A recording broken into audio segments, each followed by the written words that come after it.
பார்க்க போகிற ரெசிபி வந்து காளான் வச்சு பண்ண போகிறோம். காளானில் நம்ம சேனல் நிறைய ரெசிபி போட்டிருக்கேன். இது வந்து முற்றிலுமே வித்தியாசமாக இருக்கும். இந்த காளானை வச்சு சீஸ் எல்லாம் வச்சு நம்ம செய்ய போகிறோம்.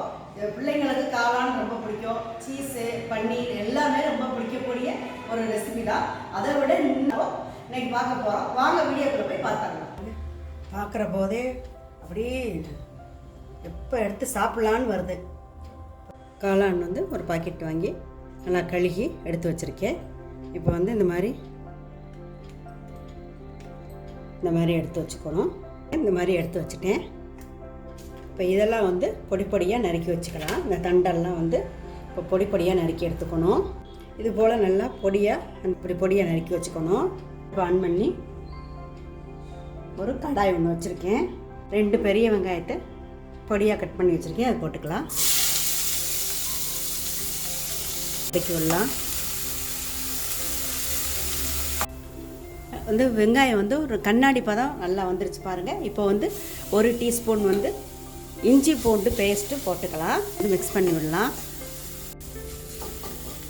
இப்போ இஞ்சி பூண்டு இல்லை பச்சை வாடை ஸ்மெல் வந்து போயிடுச்சு. தக்காளி கட் பண்ணி வச்சுருக்கேன், அதை போட்டுக்கலாம். இதுக்கு தேவையான உப்பு போட்டுடலாம். இப்போ வந்து தேவையான கொஞ்சம் மஞ்சத்தூள் 1/4 டீஸ்பூன் போட்டிருக்கேன். மிளகாத்தூள் வந்து 1 டீஸ்பூன் போட்டிருக்கேன். போட்டு நல்லா மிக்ஸ் பண்ணி விடணும். வந்து நம்ம காளான் மேல் உள்ள தண்டு கட் பண்ணி வச்சோம்ல, அதை போட்டுக்கணும். இப்போ குடமிளகாய் இருந்தால் இந்த நேரத்தில் குடமிளகாயும் போட்டுக்கலாம். இப்போ குடமிளகாய் இல்லை, நான் போடல, போட்டால் நல்லாயிருக்கும். இப்போ மல்லி இலை போட்டுக்கலாம். கொஞ்சம் சோம்புத்தூள் போட்டுக்கலாம், நல்ல ஒரு வாசனை கொடுக்குறக்கும். 1/4 டீஸ்பூன் மிளகுத்தூள் கொஞ்சம் போட்டுக்கலாம். இப்போ வந்து பிரெட் கிராம் 2 டீஸ்பூனில் போட்டுக்கணும். இப்போ வந்து அடுப்பை ஆஃப் பண்ணிடலாம். ஒரு பவுலில் மாற்றியாச்சு. இப்போ வந்து இதை எடுத்து இந்த காளான் இதுக்குள்ளே வந்து நான் ஸ்டஃபிங் பண்ணணும். அது உள்ளே கொள்ளுதோ அந்த அளவுக்கு நல்லா இப்படி கொடுத்து வச்சிட்டோம்னா, ஸ்பூனில் கொடுக்கலாம், இந்த மாதிரி வராது. அதனால தான் நான் கையில் வச்சு பண்ணுறேன். இது போல் எல்லாத்தையுமே இப்படி பண்ணி வச்சுக்கணும். நம்ம அடுத்தது பண்ணலாம். இதை எடுத்துக்கணும். கொஞ்சம் போல் உள்ள வச்சுட்டு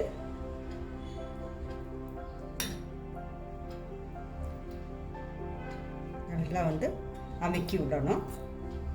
இன்னும் கொஞ்சம் கூட வைக்கலாம்.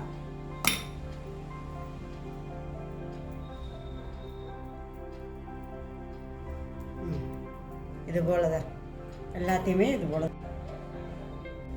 பாருங்கள். எல்லாமே எல்லா காளான்லேயும் உள்ள ஸ்டஃபிங் வச்சாச்சு. இது போல் வச்சுக்கணும். அடுப்பு ஆன் பண்ணி ஒரு சாஸ்பேன் ஒன்று வச்சுருக்கேன்.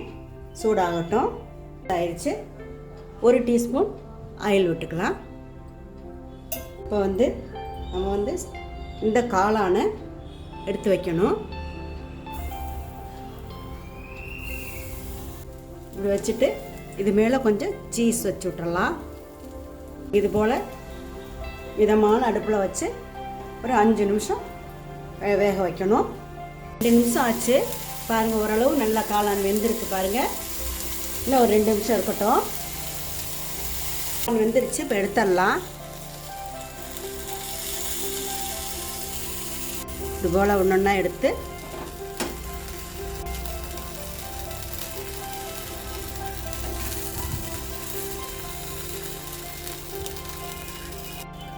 அதை எடுத்துட்டு இன்னும் கொஞ்சம் இருந்துச்சு, அதை வச்சிடலாம்.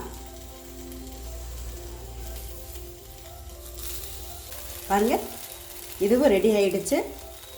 இந்த சீஸ் எல்லாம் நல்லா மெல்ட் ஆகி பார்க்குற போதே அப்பா ரொம்ப சூப்பராக இருக்குங்க. எல்லாருக்கும் பிடிக்கும், கண்டிப்பாக எல்லாருக்கும் பிடிக்கும். இதை நம்ம எடுத்து வச்சிடலான்னு பாருங்கள். பின்னாலலாம் காளான் எப்படி வந்து எவ்வளோ நல்லா இருக்குது பாருங்கள். இது போல் எல்லாத்தையுமே எடுத்துடலாம். இப்போ ரெடி ஆகிடுச்சு பாருங்கள். காளான் பைட்ஸ் ரெடி ஆகிடுச்சு.